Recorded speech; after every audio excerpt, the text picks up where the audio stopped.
தப்பானது திண்டா நம்ம உடலுக்கு கேடுன்னு ஒதுக்கிட்டு போகுதுல. ஆனா மனுஷன் தப்பு எங்க இருக்குது அங்கேயே போறான். எங்க கேடு இருக்குதோ, எங்க கெடுதல் இருக்குதோ, எங்க அறிவு இருக்குதோ அதவே தேடி போறான் இல்லையா? அந்த தேடி போற குணம் எப்படி வந்துச்சு? அவங்களோட சேர்ந்ததுனால அந்த குணம் வந்துச்சு. அப்ப அந்த குணம் மாறணும்னா நம்ம இயேசுவோட சேரணும். நினைக்கிறோம் இயேசுகிட்ட எந்த பழக்கம் இல்லை. இயேசுனால கெட்ட பழக்கமும், தண்ணி அடிக்கிற பழக்கமும், சண்டை போடுற பழக்கமும், எந்த தீய பழக்கமும் இல்லை இல்லையா? அவரும் ஊழியம் செய்யறாரு. என்ன செஞ்சாரு? அவரோட பொம்பளை பிள்ளைகள் இருந்தாங்க, ஆம்பளை பிள்ளைகள் இருந்தாங்க, தாய்மார்கள் இருந்தாங்க. ஆனா எந்த தப்பு அவர் செய்யல இல்லையா? ஆனா சாப்பிட்டாரு, நம்மளை போல சாப்பிட்டாரு, நம்மளை போல தூங்கினாரு, நம்மளை போலயே நடந்தாரு, நம்மளை போலயே வாழ்ந்தார். அப்படி வாழ்ந்த அவரு மனுஷன் செய்யற தவறுகளை மட்டும் செய்யல. என்ன செய்யல? மனுஷன் செய்கிற எல்லா நல்ல காரியத்தையும் செஞ்சாரு. மனுஷன் செய்யக்கூடிய தவறுகளை செய்யல.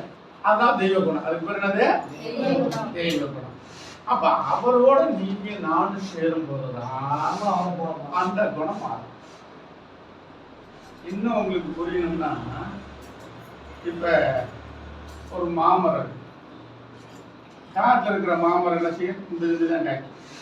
காய் என்ன காய்க்கும்? மாமரத்து காய். பழைய மாமரத்துல இந்த இதுதான் காய்க்கும். அது சாப்பிட்டா வாயில வைக்க புழுப்பு இல்லையா? இப்ப அதுல நம்ம விஞ்ஞானிகள் என்ன சொல்லியிருக்காங்க, நல்ல விளையிற மரத்துல ஒரு குச்சியை வெட்டி இந்த மோசமான மரத்துல தூர குச்சியில கொட்டை வச்சு அப்படி ஒரு மூளை சுத்தி அப்படி வச்சா இந்த நாட்டு மாமரம் 15 வருஷம் ஆனாலும் கூட பழம் கிடைக்காது.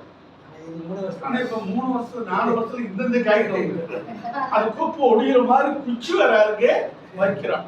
எப்படி வந்து அந்த நல்ல மரத்தோட சேர்ந்ததுனாலதான் இப்ப இந்த உப்பு கரிக்கிற அல்லது கசக்கிற புளிக்கிற அந்த மரம் இந்த பழமா கொடுத்து இனிப்பா இருக்கு. அப்ப அது போல நீ நானும் ஏசப்பாவோட ஒட்டிட்டோம்னா என்ன வந்துருவான்?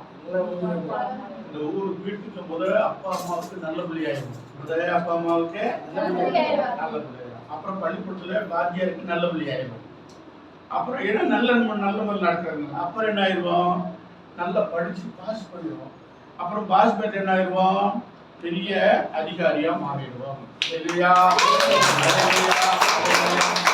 இப்ப ஏசப்பாகிட்ட சேராடி போனா என்ன வரும்? ஏன் கெட்ட பழக்கம் தெரியுமா? உங்க அப்பாவும் அவங்க அம்மாவும் நீ பெத்து போட்டாங்க. என்ன பண்ணிட்டாங்க? உங்க அப்பாவும் உங்க அம்மாவும் ஒன்னே பெத்து போட்டாங்க. எங்க அப்பா அம்மா என்னைய பெத்து போட்டாங்க. எங்க அப்பா அம்மா நான் நேற்று கடந்து போய் ராமேஸ்வரம் பழனி போய் ஒரு ஆண் குழந்தை வேணும்னு அவங்க தான் பெற்றாங்க. அவங்க சந்தோஷத்துக்கு நம்மளை பெத்து போட்டாங்க. இப்ப அவங்க கிட்ட இருக்கிற அந்த சூது, அந்த சண்டை, அந்த பாவம், அந்த அக்கிரமம், எங்க அப்பா குடிகாரன் 4 போட்டு அடிக்காரு, எங்க அப்பா எத்தனை போட்டு அடிக்காரு? அவருடைய குணம் அந்த எனக்குன்னு விருப்பமா இருக்காதா? இருக்கும்ல.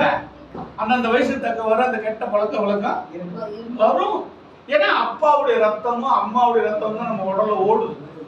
அப்ப அவங்களுடைய குணமும் அவங்களுடைய பழைய கால வாழ்க்கையும் தான் நம்ம பற்றியும் ஓடும். அதனாலதான் ஒரு நேரம் அமைதியா இருக்கும், ஒரு நேரம் சண்டை போடும் இல்லையா? வருதா இல்லையா?